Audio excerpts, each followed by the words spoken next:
the time. Forever? Tangent. Old. Halt. Hashtag always MGM. You are approaching the unloading area. Calm down. AK haters. But what if it could? Behold, the majesty of the Sistine ceiling. For the kids. A salute to all theme parks, but mostly Walt Disney World. Ha! What a cute ending. Aloha and Don't Dillo it. This is Theme Park Thursday with Dillos Diz. She is Jen. Hello. And I am Frank, and we are here after 4 weeks of Jen's trip report to provide the listener here today in the audio feed with an epilogue to Jen's trip report. And that epilogue is with our guest. We're going to hear about his POV. He's a Dillos Diz Resort guest. He's going to be hanging out with us this weekend at the Sterling Renaissance Festival. Well, we're hanging out with you and Lenny Burrows, apparently. He might get to see me after. Nah. Yeah. Maybe. Over on Lake Ontario. We'll have some fried fish. Come on. You gotta watch the sunset. It's Jeffers. Jeffers, welcome back. Aloha, everyone. And I'll see you next week, I guess, Frank. I'm never quite sure if Jen will make it or not, but... Yes, I will definitely see Lenny. I'll see Lenny on a week from Saturday. Or, I guess, I have Saturday. a reservation. Jen has a reservation, she said. Good. That's good. It can be canceled. No big deal. Where we left off talking about Geo82. So go back to last week's episode if you want to hear about Jeffers and Mr. Snidillo's romantic night viewing the fireworks inside Geo82. Not to be confused with Jeffers' romantic dinner at Sebastian's back during the meetup last September of 2024. Is there a better night that you could have than having dinner at Sebastian's at Caribbean Beach and then taking the Skyliner to Epcot and then heading to Geo 82 for a nightcap? That's interesting. I mean, having not had Sebastian's yet, maybe there's a better night, but we'll see, I guess. Jen and I have been offlining about Sebastian's. We're just, we'll have to talk about that at the Sterling Renaissance Festival. Well, Sebastian's was our arrival day dinner at my July trip. So it's once again, it's a must-do. It's a Jeffers, a trip must-do experience now. I've been 5 or 6 times, and it seemingly gets better each and every time that we go. And I would definitely say that this last time we went was just everything was perfect from, well, basically the food. The food was perfect. It was our arrival day, which was a bit stressful because of the weather, but there was a lot of rain that day, a lot of lightning. So I know we're going to get into some different resort things because it was a split stay, but the Skyliner anxiety is real. When you see that lightning in the sky, we experienced it on our meetup last year, and when you're at Pop and you have a dinner reservation at Caribbean Beach, which is like 10 minutes on the Skyliner or whatever, but it's playing in your head that if the Skyliner's closed, I'm going to need to find a way to get there. How am I going to get there? There are some downsides to the Skyliner. That's all I'll say. Interesting. Well, first of all, there's two things. I don't know how that's even a sentence. Last year at the September meetup, you explained like the deal of Sebastian. So I'd like you to walk through that for everybody, just to lay it out the way you laid it out for us, because I was never going to eat there, Jeffers, until you explained it that way. True. So that's part one. Second part is when we were on the Skyliner last year, we tried to confirm whether they were saying Caribbean or Caribbean. We confirmed it. I don't remember anymore. But at the resort itself, are they saying Caribbean or Caribbean? I don't remember. I don't. Sebastian's is a family-style service meal, all you care to enjoy, Caribbean flavors, and it's probably the best value, I would say, on Disney property. I'm checking to see if I can see how much it is. $39 per adult, which I think has gone up $4 or $5 since when I first went. Anyway, it may have even been $29 back then, but maybe I'm over-exaggerating how cheap it was. But when you compare it to Ohana at $69 for Ohana dinner, and I would say the food quality is better at Sebastian's than Ohana, but essentially it's the same kind of template, right? You get a bread, you get a salad, you get your platter of meats and a bread pudding dessert, and it's half the price of Ohana. And of course, the Ohana dinner is not a character dinner, so they can't even lean on that crutch. So yeah, it's been 6 or 7 years since I've been to Ohana, so I can't really compare the food there, but it's everything's fantastic. You have like a chimichurri beef, a barbecued pork, there's a fish. I don't eat fish, but they have it. And then there's like a barbecued chicken. It's your kind of meats that are involved. And then a coconut bread pudding type of thing at the end. And salads and bread service at the beginning. So it's a good hearty meal for $39. It's all you can eat. And it's all really, really good. So that's, yeah. Yeah, I mean, that price point is crazy, especially considering, like you said, I mean, Ohana is the first thing that popped in my head. But any of these buffet or family style restaurants at this point, whether or not they have character dining, still you're paying for, so it's interesting that although it may have gone up $4 or $5, that they've kind of kept that price point a little bit low. Maybe that's because they're at a moderate, and so they're trying to. But that's a really good deal. Then, yeah.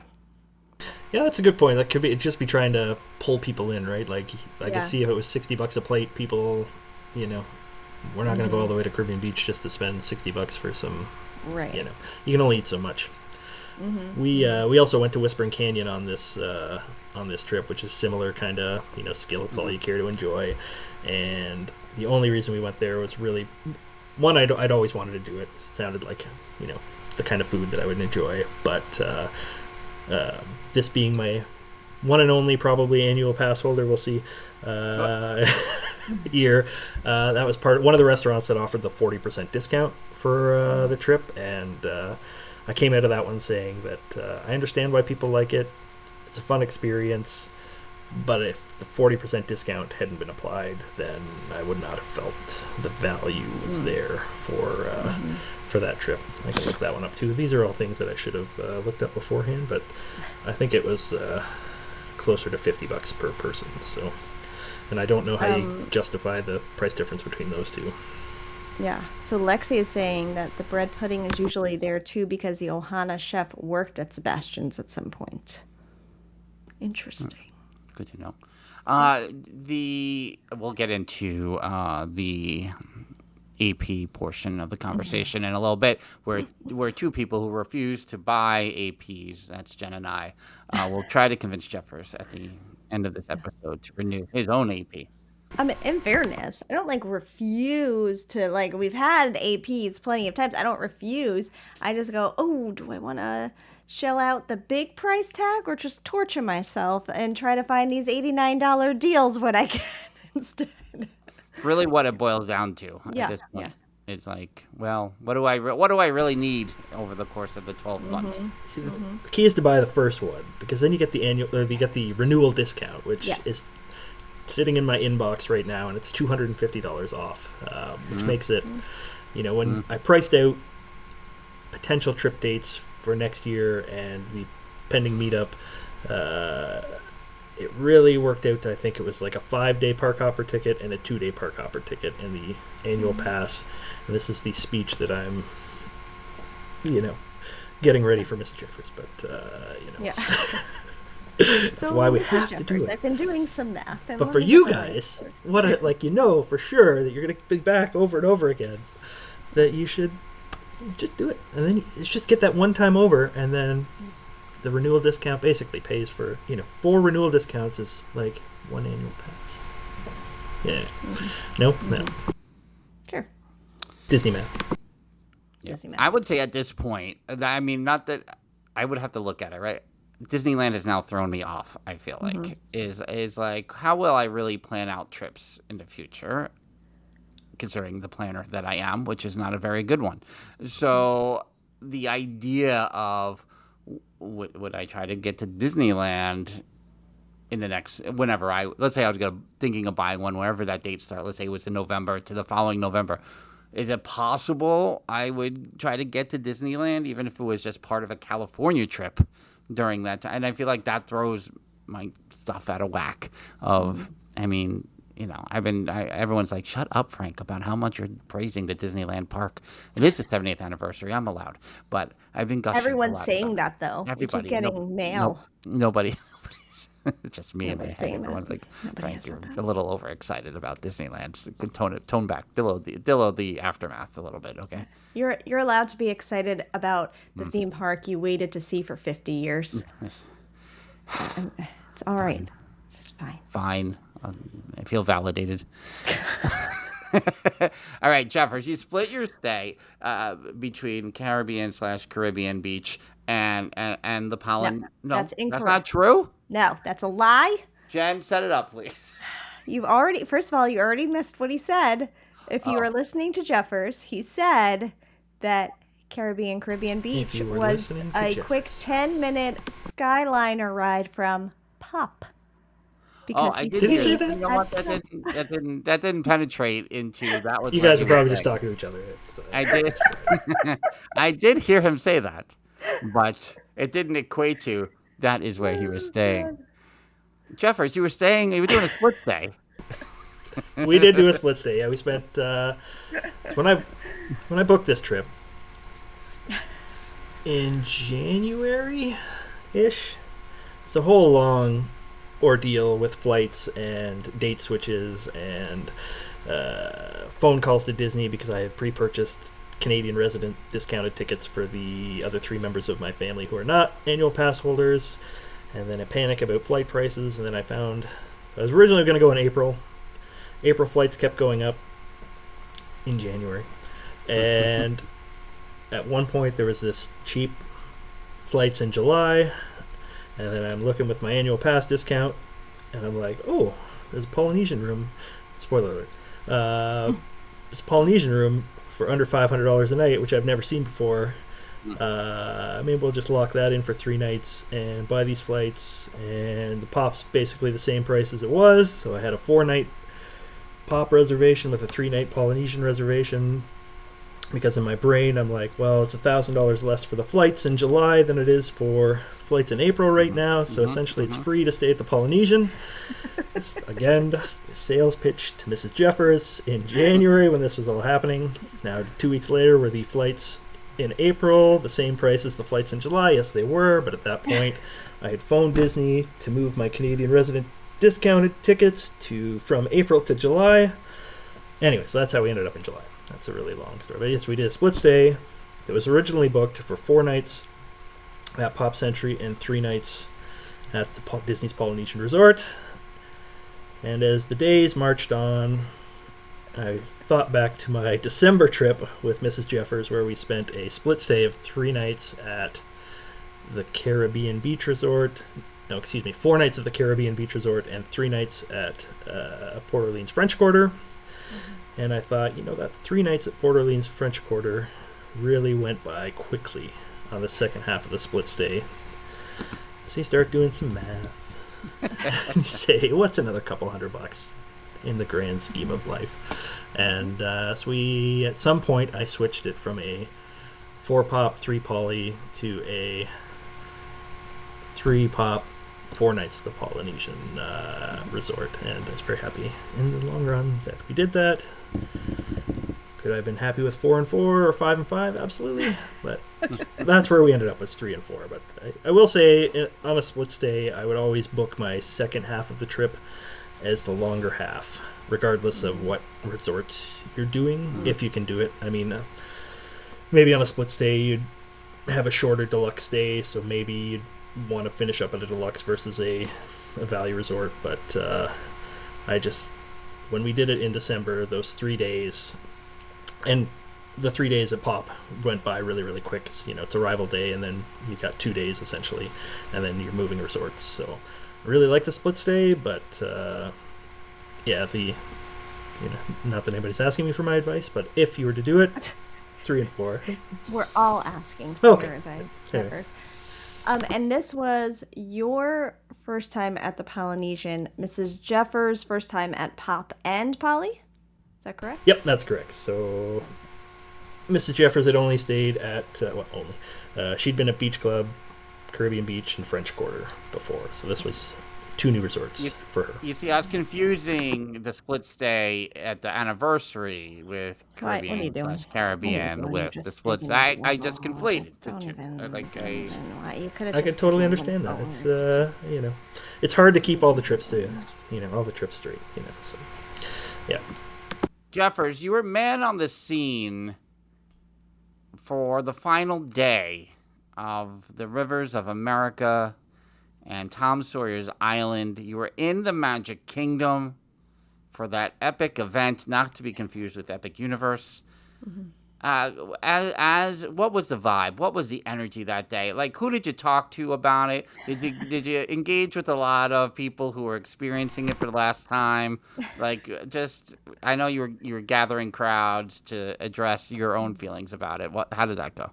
You had one of those mini TikTok mics. How much do you pay for your vacation? How much? I took one picture of the riverboat crammed with people, and that was my only experience with the closure that day. I was like, that's the riverboat. You never see that again, kids. Did we go anywhere near getting on it? No. I briefly thought about heading over to Tom Sawyer's Island. I still don't know how to do that, so we did not take the time to figure that out. It was a very, very hot day, but it was a very quiet day in the Magic Kingdom that day. It was, like, incredibly quiet. I have... people mourning? Like, just... Oh. Maybe that's what it was. Maybe.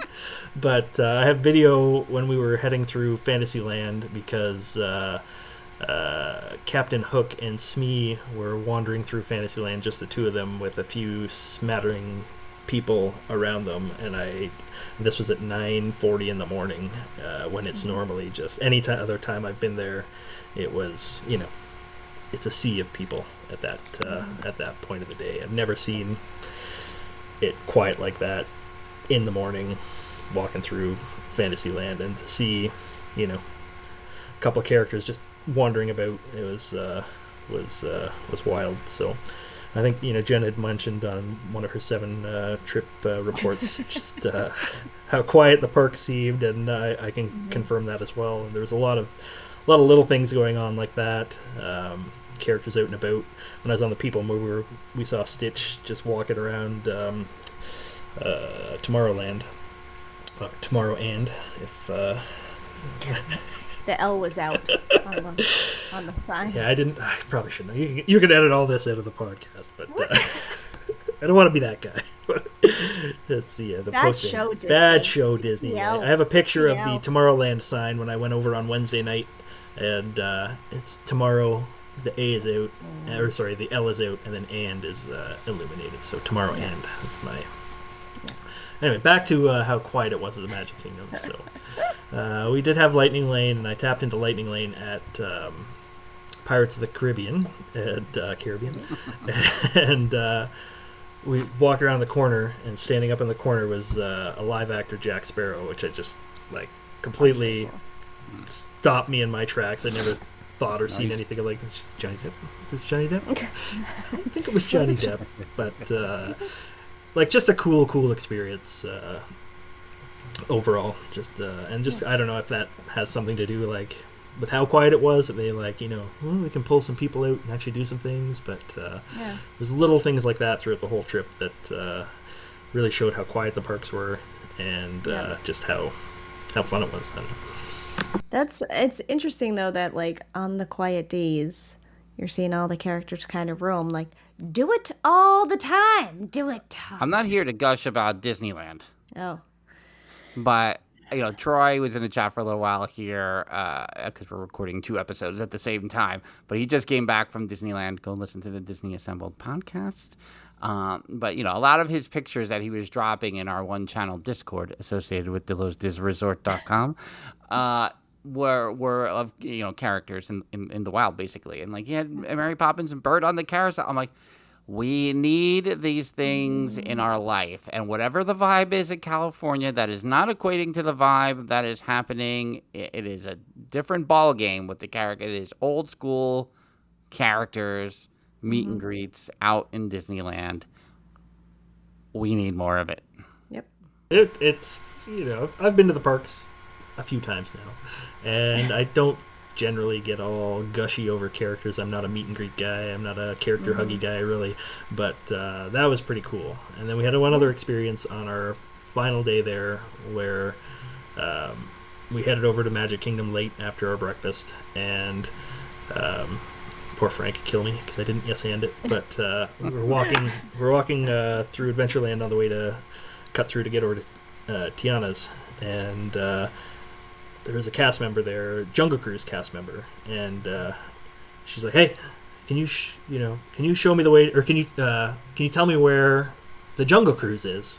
And I'm like, "Oh yeah," and she pulls out a map, and when I go to look at the map and show her on the map where the Jungle Cruise is, there's a big hole where the Jungle Cruise is, and I'm just like, me, and I was like, kind of pointed out directions. If you head over this way and you go down the steps over there, you'll find the Jungle Cruise. And then I walked through the little cut through by the Country Bears or whatever there. And I was like, as I was getting into the Tiana's line, I'm like, what would have happened if I said to this person, like, yeah, I'll take you there? Like, what would have happened? Would I got walked onto the ride? Would it have been something extra? Would it have been a magical moment? I'll never know, because I just it's over there. I gotta Tiana's is 20 minutes right now. Kid wants to go on Tiana's. I'm on the clock. On the clock. But yeah, probably nothing would have happened. But it was just, when as a cast member sought someone out and try to engage them in this kind of role play, whatever you call it, and I feel like I failed. But I think she really knew where the Jungle Cruise was, which is what I think I was probably thinking at the time. You know where the Jungle Cruise is. She's like, this bit's not working. I gotta get over to Tiana. I gotta go to Tiana's. I think we both consider you a lightning lane guru. Frank and I have not done really the lightning lane. Whatever the Genie Pass was, I don't know what anything is at this point, especially now. There's been changes since the changes, whatever. You, however, have mastered the game of the lightning lane and the reservations as well. Was there a lightning lane you got this time that you were surprised by? Or do you feel like, because the parks were a little more quiet, lightning lane for you personally went a little different on this trip than previous trips? Lightning lane went differently for me on this trip in as much as it was very expensive. And I said, we're not going to get lightning lane every single day. So we had 5 park days, and we only got lightning lane for 3 days.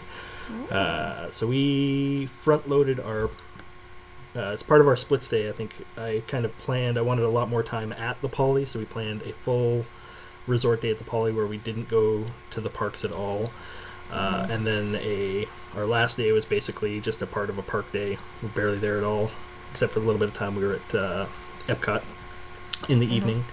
But yeah, the Monday, Tuesday of the trip was very heavy lightning lane parks, go.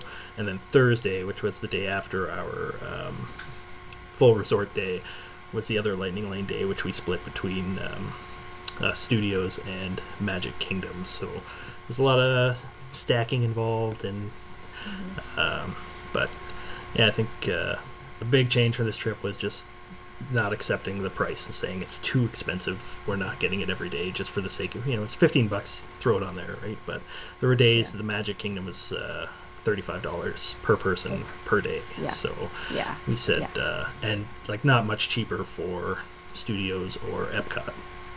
So we just didn't do it, and we planned I planned most of our park stuff for early in the trip and ran the kids pretty hard, and I think it actually worked out nice, because then Wednesday, Thursday, Friday, we're all just kind of chill, relaxed days where what are we going to do? We'll just do this. And I guess except Thursday, I ran pretty hard as well. But yeah, so got all the lightning lanes we wanted. There wasn't anything that's hard to get. I take advantage of a questionably legal service called Standby Skipper that helps search for out of stock lightning lanes. It works extremely well, so yeah, getting what you want is never really a problem. Yeah.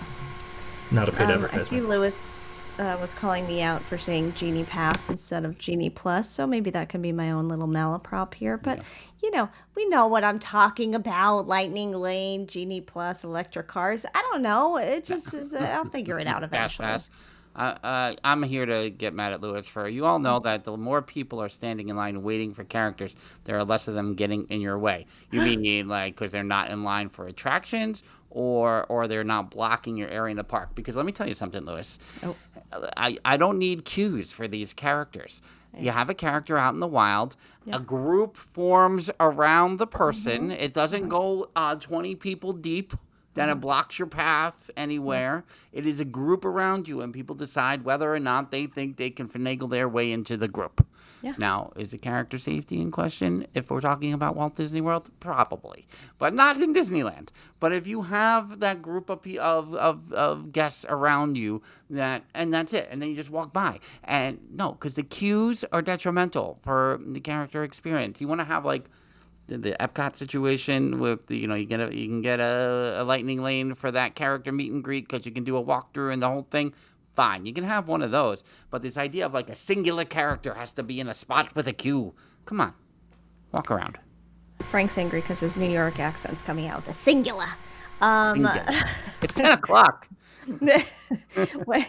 Also, does this mean that you might take a picture with a character and another family might also be in your picture? Yeah, but that's fun because now there's social media and you can try to find them, so it's okay. We've never been that successful with that, though. We've tried. No, we haven't. A couple of we could times. try. The randos in the pictures with us. Yeah. I will say, Jen, just as a tangent, Jeffers, I apologize, but Jen last week shared photos of me in some excellent orange shorts from when I was 3 or 4 years old at the Six Gun Territory in Ocala, Florida. I did post these photos to a Six Gun Territory Facebook group. Oh. And I got some excellent responses of even the Can girls in the pictures with their names. We need to see this, and we're not joining the group. So here's what you need to do. Do you know how to do a screen record? No, you don't. Ugh, can you screenshot them at least? You can go look. I only joined under Dillos. I didn't join under myself. All right, I'll look. I'll look, and then I'll do it so this way we can share it. Thank you so much. Anyway, back to Jefferson. Do you still have trip. the shorts? Oh, do you still have the shorts? I mean, they could be up in the attic. They could be up in the attic next to the Star Wars comforter in the cedar closet. A few That's alterations, possible. you could Yeah. bust them out. Part of Lenny's new costume this year. Yes, that's right. Is there anything else, Jeffers, you want to point out about the Magic Kingdom before we talk about your trip where you were exactly in line with Jen? I was only gonna talk about Hollywood Studios and Epcot. I didn't even think about asking you about Animal Kingdom, so we could get to that as well. Oh. But is there anything else in Magic Kingdom that you'd like to address here? Not really. I had some notes, but it's a lot of pressure. Jen got 5 episodes to recount her 3 days at the parks. I got 20 minutes. I got 20 minutes. 20 minutes. Jeffers, you can take as much time as I'm you not need. taking How many much time. episodes do you need for your? I don't want to run into number 400. That's for sure. But we did start. No, we did not start at Animal Kingdom. At Magic Kingdom was our first day. The kids hadn't been to the parks in nearly 2 years because I'm a terrible father who went. That's I think crazy. 6 times. I think 6 times without them, maybe 5.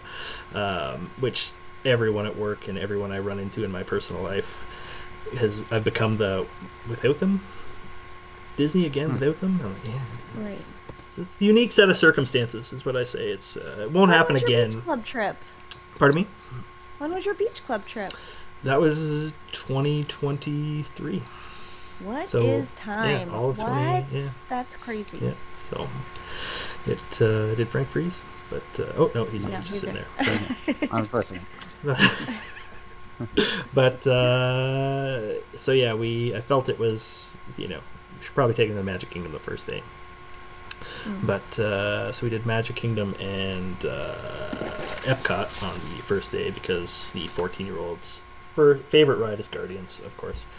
And that was a very stressful period for me because the last time the then 8-year-old was in now 10-year-old, was in the Guardians queue. She made it to the room with the big bad guy, and she said nope. And out we went through the door and went up to Remy after that, and then back to the beach club, because that's where we were. And we kept saying, just don't worry about it. Well, you'll love the ride, because she likes rides, and no motion sickness in our family, which is great. And so, there's a lot of talk leading into this trip, and I took the risk of purchasing the individual lightning lanes for Guardians for 3 days for all 4 of us. And if the first time didn't go well, I was going to have some extra lightning lanes to auction off to other people. But she loved it. She made it through. There's a lot of ear covering and head downing for the first time. After she made it through that, she just, this is fine. And so that was our first day, Magic Kingdom, Guardians, huge success. Second day we went to Animal Kingdom. Wait, sorry to interrupt you. I gotta interrupt you. I'm glad that was a huge success, and I'm glad she liked it after that first experience. I have just a question about the ear covering and head down. Was this on the ride or during the pre-show? During the pre-show. Once she was through the pre-shows, she saw the ride. She was fine with that. She knew what to expect because we'd explained, the launch sequence and things like that. So she wasn't going to be taken by surprise.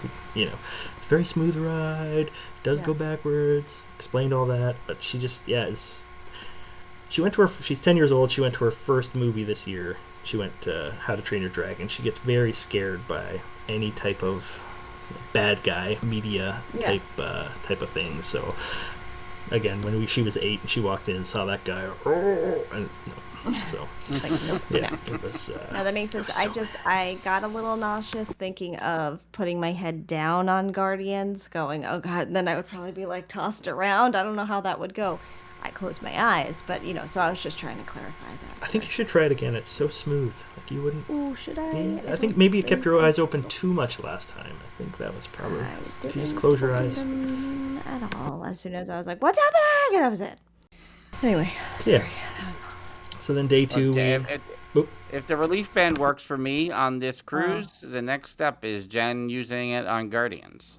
Or Jen using it to drive in a car, and then from there, if I can get off a Long Island exit successfully without being like, ooh, I'm a little nauseous from that, then we're good. We're good with Guardians, and I think. Fine.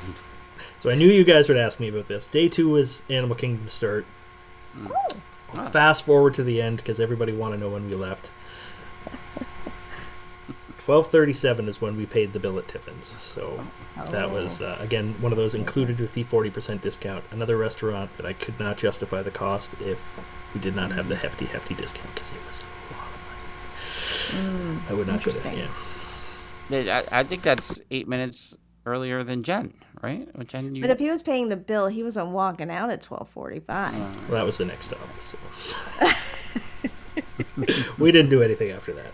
So we, between Lightning Lane and individual Lightning Lane, we got through Navi, Flight of Passage, Dinosaur, what do they call it with the animals? The Safari, had a little cool drink break, Everest, Dinosaur, lunch, and home.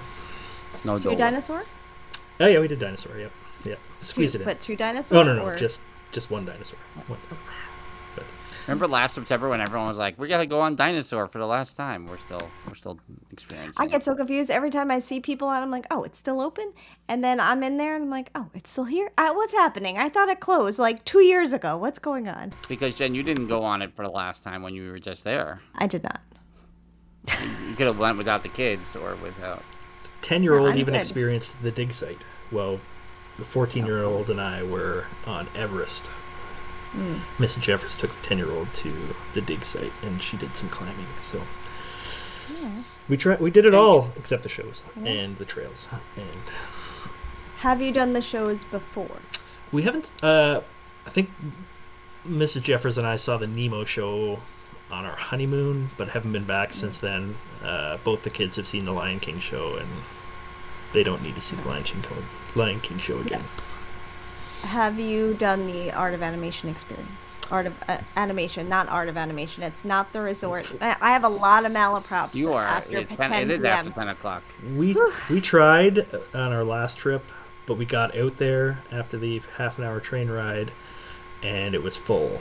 And I said, never again will I be on that train, because there was like one goat in the like roped off area that you couldn't actually pet, which I thought it was like a whole petting area from the last time I had been out. 'Cause Mrs. Jeffers and I had been out there before, and I was like, oh, look at all the animals you can touch. But it's a lot of roped off areas, and we didn't make it in because it was full. So it was very disappointing, so I'll never be back. Never again. Couple of qualifying things here. Jen, you get nauseous driving or when you're a passenger?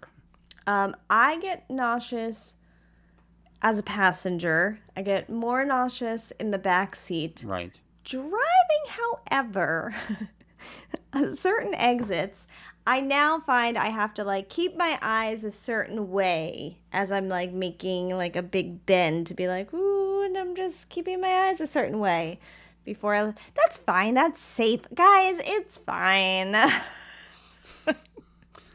Second point here, I'm going to make myself seem like I'm a cool person who goes to Animal Kingdom all the time. Sure. Agreed. Eating at Satuli as any other restaurant there. I have had Satuli, and I enjoy the food the one time I was there. I have not.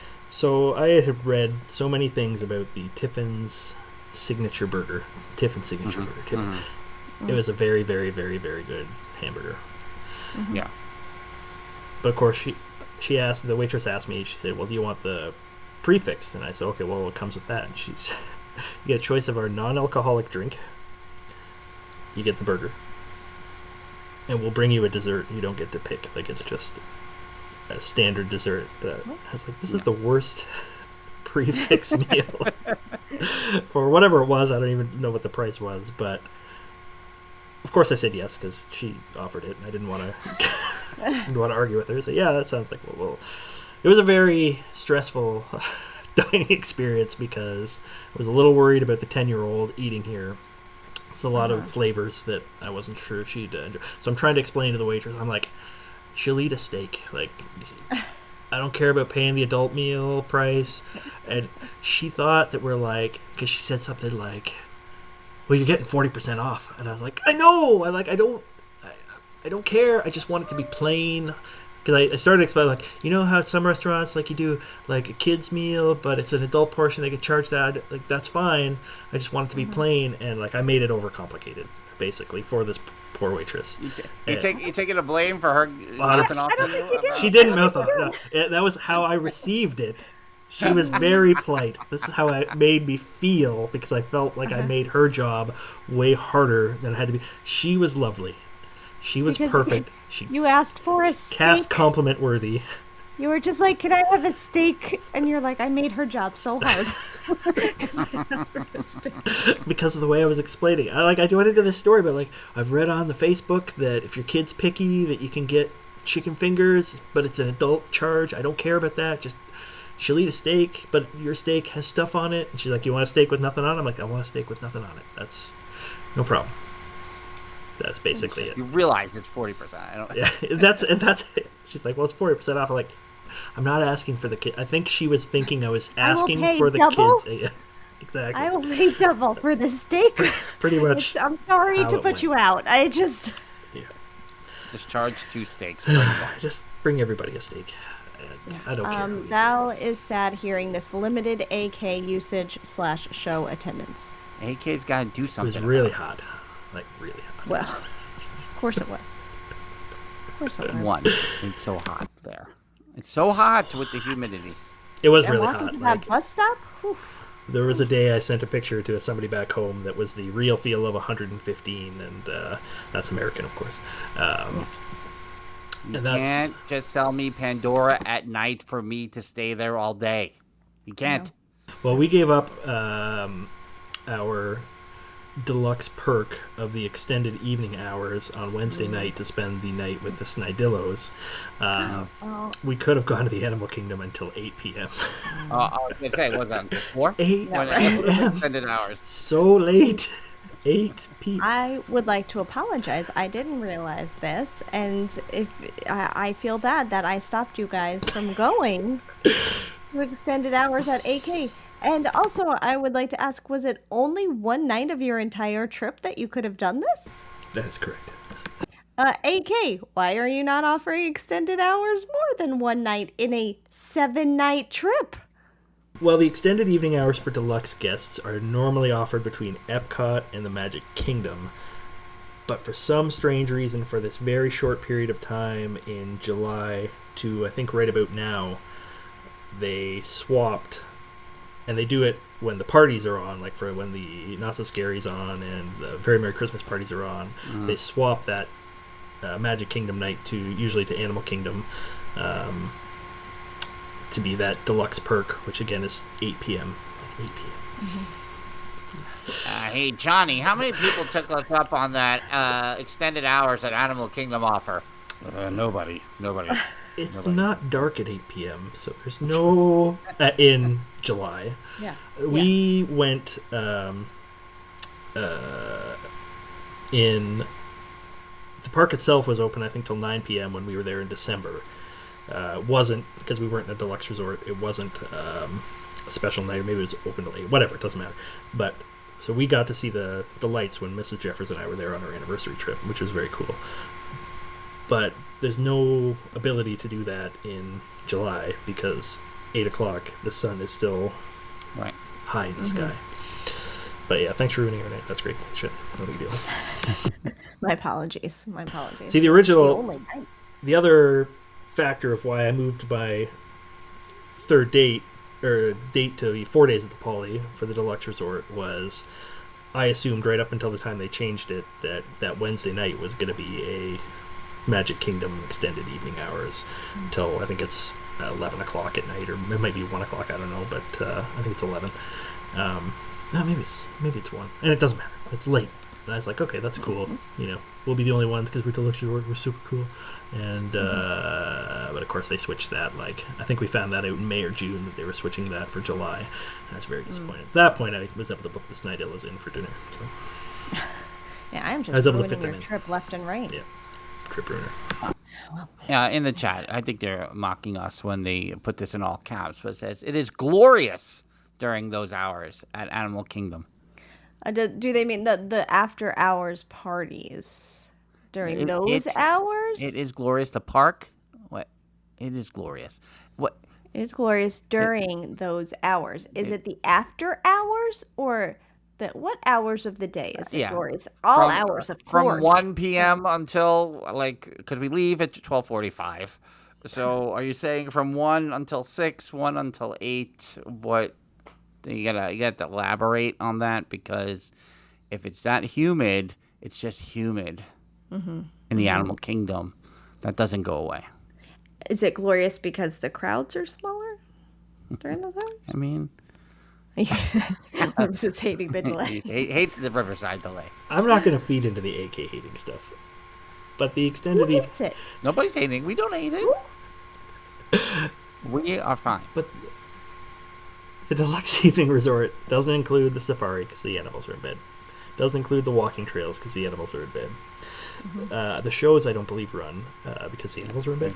Contracted time. They only can do 20. So essentially, the extended evening hours is Flight of Passage, Navi River Journey, Expedition Everest, Cali River Rapids, and Dinosaur. I think that's it. That's an interesting point.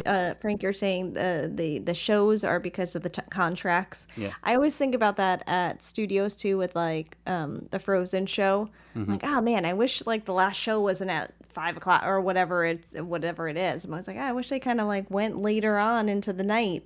But that's interesting about the contracts. That's the contract. That's why the time. So because we were back so early in the afternoon, we had a nice pool day. Pool afternoon at Pop, and then we headed to Hollywood Studios on the Skyliner. Because we were at Pop, just from our previous experiences there in the morning, that lineup, my fear was I was going to walk these kids over to the Skyliner at 7 o'clock in the morning, and they were going to see this line that extended down to I don't even know where it goes, and they were going to freak out.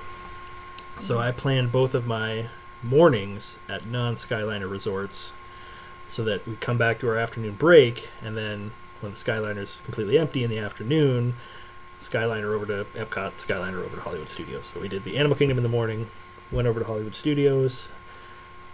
It was a bit of a mess that night at Studios because Slinky was down, Star Tours was down for a good period of time, Rock and Roller Coaster was down for a good period of time. So we got a few things done. Star Tours finally came back up. We got Slinky, Mickey Minnie's... we did not get Slinky done that night, but we got Mickey Minnie's done. I got Tower of Terror with the 14-year-old done. Baseline Tap House, charcuterie board, beer flight, lemonade. What else did we do that night? And then we had resort pizza. I'm trying to figure out where we ate that night, but yeah, we had resort pizza when we got back. I tried to click off all the little check boxes of things to do, what do you got to do when you're at your resort? You got to have a resort pizza. Kids had never had resort pizza, so we ordered a resort. And you got to order it from the Skyliner. I did order it from Skyliner. That's right. I did order it from Skyliner. So you walk up and bam, it's ready. And I'll say that the renovation that we so painfully suffered through during our meetup trip really paid off. It's beautiful in there now. And they've got this huge mobile order pickup, IKEA box shelf situation that's 5 boxes across and 6 or 7 boxes long and all numbered, and you just they slide your order into that. And it's much nicer than some of the in-park stuff where you're kind of fighting at a window with other people for your mobile order pickup. The pop and now I never used the mobile order at the one. We're going to the Polynesian. I'd love to stay at the Polynesian again. It's by far been my favorite resort stay of all time. The one area of improvement that the Disney's Polynesian Resort could be is do something with Captain Cook's. It needs to be extended, expanded, whatever the price. Knock out the wall to Trader Sam's, and no, I'm just kidding. But their mobile order whole setup there it's awful. Tight in there too. The whole place is tight. Their drink vending machines were on their last legs, it seemed. So that's the only. I'm not gonna just. It's not all glowing things with the Polynesian. That's the one thing. That's it. Yeah, that's it. Everything else is good. Can we talk a bit about the Polynesian and your experience? I would like to know if it's your favorite by far, which you're saying it is. Why? Why is it your favorite? What were the things that really stood out to you? I said it was my favorite resort stay. Not my favorite resort. I still French Quarter still has my heart. French Quarter still has my heart. Okay. I'm gonna need an explanation on all of it. It's just a feeling, but we really took advantage of our time at the Polynesian. We spent a whole resort day there where I was the crazy person who rope dropped the pool. I was pool opens at 10. I was in line at 9:37 for the pool. There were 3 other people ahead of me, so I'm not the crazy one. So there are people crazier than me. Nice. Got my nice little table with the umbrella set up for the day that we stayed till about 2:30 in the afternoon. And again, another checkbox thing was the Deluxe Resort, they'll take your order at the table and they'll bring you your food. So I had to do that, and so they brought us out our food and we ate lunch at Disney's Polynesian Resort by the lava pool. The lava pool, or did they rename it? It's the pool anyway, the main pool, the big pool, and pool was great. I did the water slide one time just to do it so I could compare it to Stormalong Bay. I think it's a better water slide than Stormalong Bay, but that's just my opinion. Pool's a little small. Yes. It was a little small. The footprint over there has I mean I know it's been renovated over the years, but even going back, the footprint has always been peculiar. But the vibe of sitting out there, when you're comparing it to Pop Century or you're comparing it to the Beach Club, and you've got that South Pacific music, I could literally I'm not a pool guy. If I ever swam in my life, I don't care. But I could sit there in the Florida sun by the pool and take a dip every now and then to cool off and get back in and enjoy a drink and have my lunch listen to this music. Like, if that was heaven, like I died and that's what heaven was like that's pretty good. And just, you're sitting out there, you're sitting in your chair, you're looking straight out across at Cinderella Castle. And so that was the one main day. But the other 2 days we spent significant time at the pool. We actually spent at the Cove Pool, the quiet pool, and beautiful pool. And the 14-year-old and I became very big fans of the hammocks. We spent a good couple hours a day in the hammocks. And Nice. like I'm lying there in the hammock again with this music in the background, looking out over the lake, and like literally like the monorails are whooshing by, and there's the of the sorry for the sound effect there, of the ferry boat, and you got again Cinderella Castle and not the Polynesian Tower. The Grand Floridian is off just off to the side, and like it's like this out of body experience of like, everything I'd read about staying at the Polynesian Resort, like all seemed to come to fruition. We spent one morning where when the kids were sleeping, Miss Jeffers and I got up early and went to the little Kona Cafe coffee spot, and still in our pajamas, and got coffee and just got on the monorail for a full loop of the monorail. Then we sat on the second floor just outside of Tambu Lounge, just looking out again over this, like, you can't beat the view. And like just the whole it's just such a relaxing spot to be in at certain times of the day. There are busy times of the day, but that's when you escape to the pool, and like all the other people are just out there, we're at the pool. But like we took so much time and spent it at the resort, which was important to me if we're gonna spend all this money. But like if you're gonna pay for a deluxe resort, like you're not gonna. A lot of people say deluxe resorts aren't worth it because I'm, I only use the bed to sleep in, and I'm at the parks all day, and so if you're gonna stay in a deluxe resort, I think you have to take advantage of it. The only thing I would have changed about our stay at the Polynesian was the one night we booked our dinner reservation at Whispering Canyon, which in my brain was like, well, it's a quick monorail ride over and then a quick boat over. There's nothing quick about getting to the Wilderness Lodge from the Polynesian. So I would have had that as Wailulu or even Donohana dinner that night instead of going off, or even gone to Steakhouse 71. I would have stayed more contained to that area. But once we went to Whispering Canyon, it's just like, it's a hike to get there and back. So. And again, different if you have a car, right? Like you guys have a car, usually a different experience, right, than zipping over in your car probably. But it's I don't know that I'll ever be back just because of financial reasons. But like the last night we were there, like we watched Happily Ever After 3 nights from the from different spots. One night just kind of on the marina. Barrier, I don't know what you'd call it, railing. Because, I had to check off, we got to watch the fireworks from the pool. And so I'm like, got my watch. I'm like, it's 9:59. We're in the pool. 10:01. Like, no, Happily Ever After it's 10:20. No Happily Ever After. Okay, Happily Ever After is canceled tonight. Is what in my brain was happening. Up to the room we went. Literally, I'm changing in the bathroom, whatever you Americans call it. And with shoes on inside. It's like, no! And so we ran down and watched. That's when we watched from the marina balcony, whatever you want to call it. Or not balcony, railing. And another night we watched from the beach, and then the final night we were there, because my one child is a strong-willed individual who wants to do her own thing. One watched from the Cove Pool with Mrs. Jeffers. The other watched from the main pool. And I have this wonderful picture of the 14-year-old eldest daughter with like the fireworks going off in the sky. She's just in the pool looking up, and it's like this is everything that like could be good about coming to Walt Disney World is happening in this moment, and just.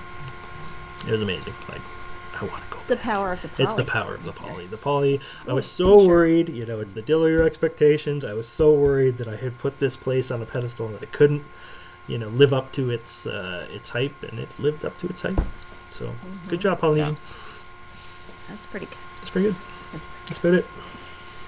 And I agree with the vacation-y vibe over there. Like, when we stayed there in 2022, especially, like, we had stayed when the kids were babies, but to stay there when they were, like, a little bit bigger and could play in that little kid area of the slides and the little jungle gym type thing. I'm like, this, we could just sit here, and this is where we are. Like, it just felt more relaxed and...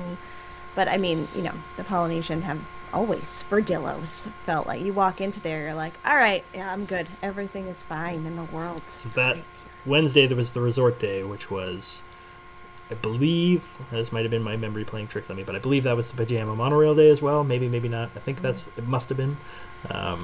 Because Tuesday we would have been at Pop in the morning. Wednesday it was our first full day. Thursday we were off to studios, so I'm pretty sure the monorail day must have been Wednesday. So that was we got up, monorail loop with our coffee, full pool day with the nice little lunch at the pool, out at 2:30, dinner with the Snidillos, Dole Whip with the Snidillos, happily ever after. Like, this is probably my favorite Walt Disney World day, ever. And it's pretty good, so... Pretty good. Sort of a side tangent. Lewis is asking, what do you call it? Bathrooms are in our homes. Restrooms are not in homes. Jeffers? I think I would say washroom. Washroom. A washroom. Ah. Oh. Washroom is Washroom. that's the password. We should. This would have been the perfect moment to do the match game. It's not a bathroom or a wet restroom. Before we go, I have two questions. So the first one is, you touched on some drinks and some flights and things you've had. Again, talking about GO82. When I was talking to Mrs. Dillo recently about GO82, I was like, I don't know if I'm going there. I mean, I'm probably gonna have to go there for the Epcot vibes. I'm gonna have to do it. But the price point of the drinks compared to Oga's, I'm still going to Oga's because I like the Oga's vibe, obviously.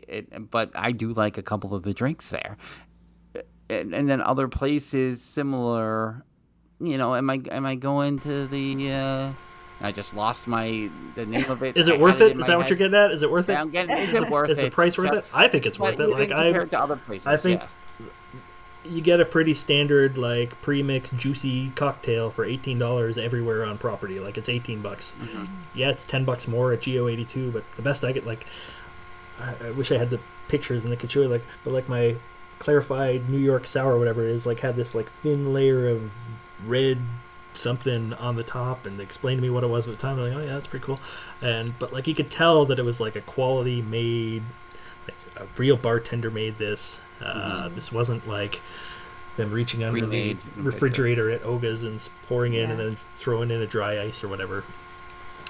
We went to Oga's as well. Had Oga's Obsession and whatever the flatbread is called. Both very eatable. But yeah, it's it's hard to put a value on anything, right? Is it worth $27 for these drinks?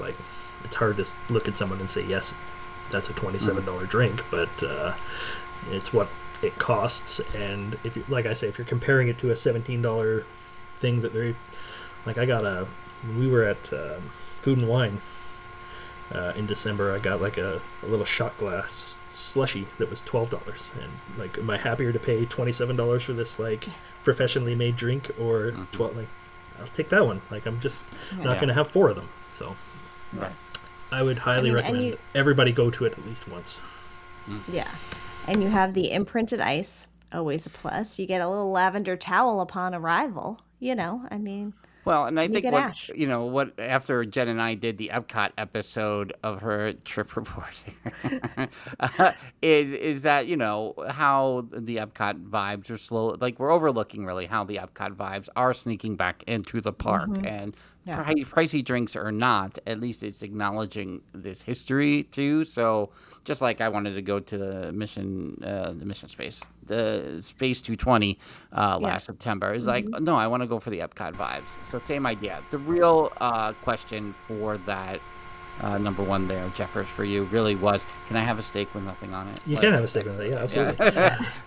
But the one thing I would say about GO82 is I would make it its own thing. Like, you're going out for a nice, like, almost like I'm going back to the room, I'm freshening up, and then I'm coming back to GO82. I felt, again, maybe it's just me, but I felt like maybe it was everything that leaded up into it, rushing from Japan to try to get down to Guardians to try to make my reservation on time. But like when I got there, I felt sweaty and gross, and like it's a classy place that I felt somewhat out of place in the moment.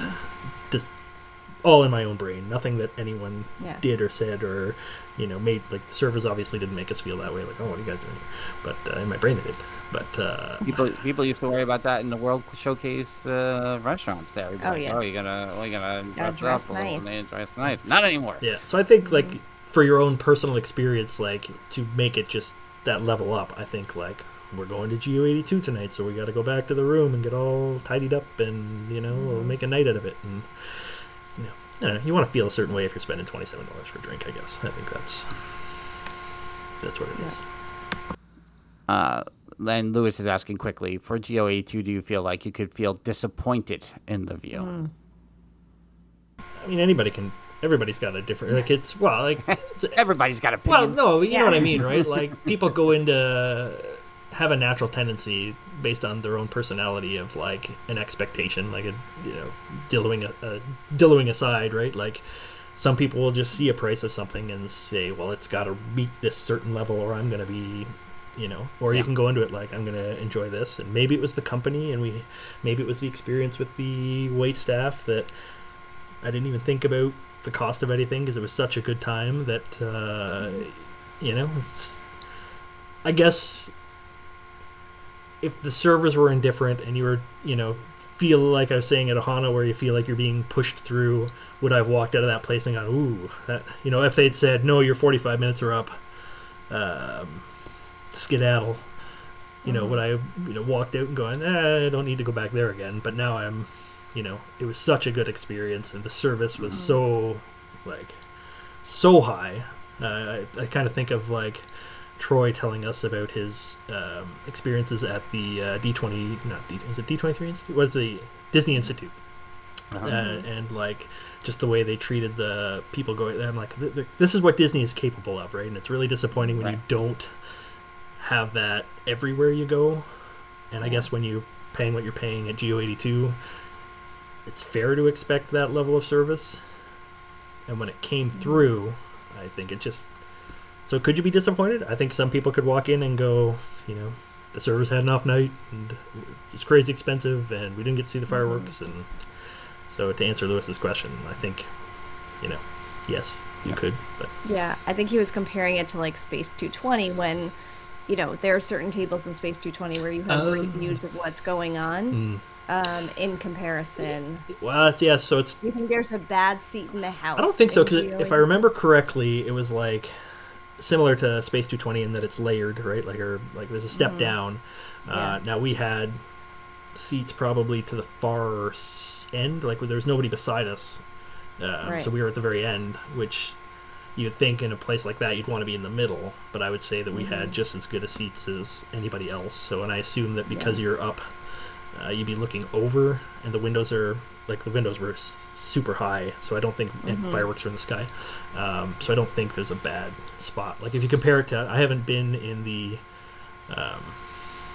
what's the one called at Magic Kingdom, where you sit, the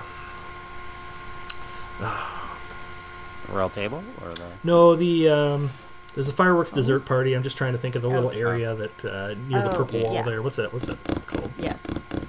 It's a place we never know the name of, perfect. but I know exactly so what you're talking there's a seating area, and I've heard that like if you've got the railing seat, you're great, but because it's all flat, if you're at the back, like you've spent $139, $149 on this dessert party, and you're looking at the back of people's heads.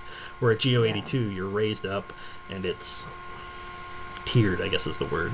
So I don't think there'd be a bad seat in the entire place. So that being said, if you're getting the $189, I think we got one of the $189 seats, and we did per person, and we didn't have to pay that, which is always nice. Yeah. Second and final question. At the Sterling Renaissance Festival, you will get to meet Mrs. Dillo, Jeffers. Is there anything you need to know? How are you feeling? I don't know. Is there anything I need to know? I'm feeling...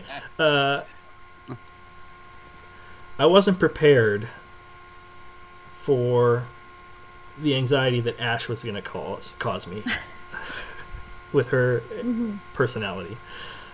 I'm somewhat prepared for Mrs. Dillo that, I have an idea of what she may be like.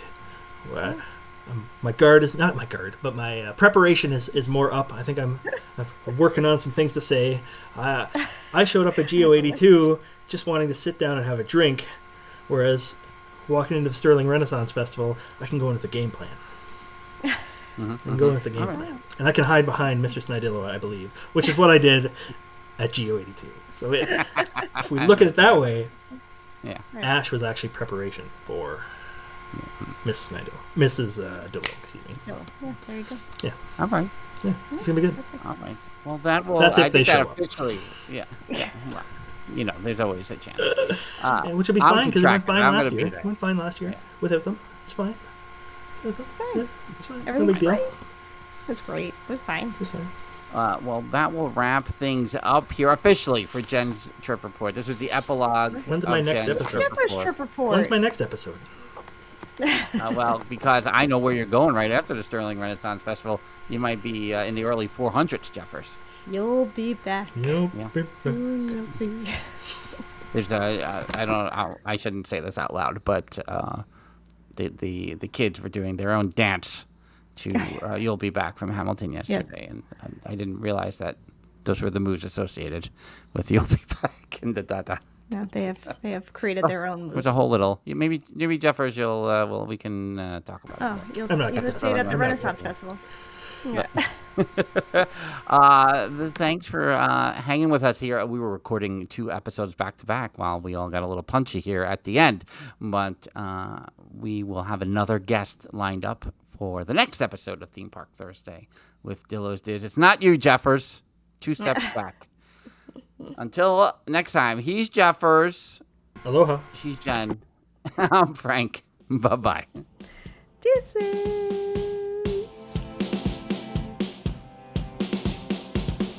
The Dillos Diz podcast is hosted by Frank Cardillo and Jen Cardillo Snyder. Music produced by Matt Harvey. Logos and video production courtesy of Snidillo Studios. Dillos Diz Resort is our Patreon with tiers starting as low as $1 per month. You can visit dillosdizresort.com to learn more. Follow us on TikTok, Instagram, X Twitter, and Facebook at Dillos Diz. Check us out on YouTube by visiting youtube.com/DillosDiz. Don't forget to like and subscribe while you're there. We also have merch available on TeePublic and Etsy. For all this and more, visit our one-stop shop, dillosdiz.com. Dillos Diz Podcast 2025.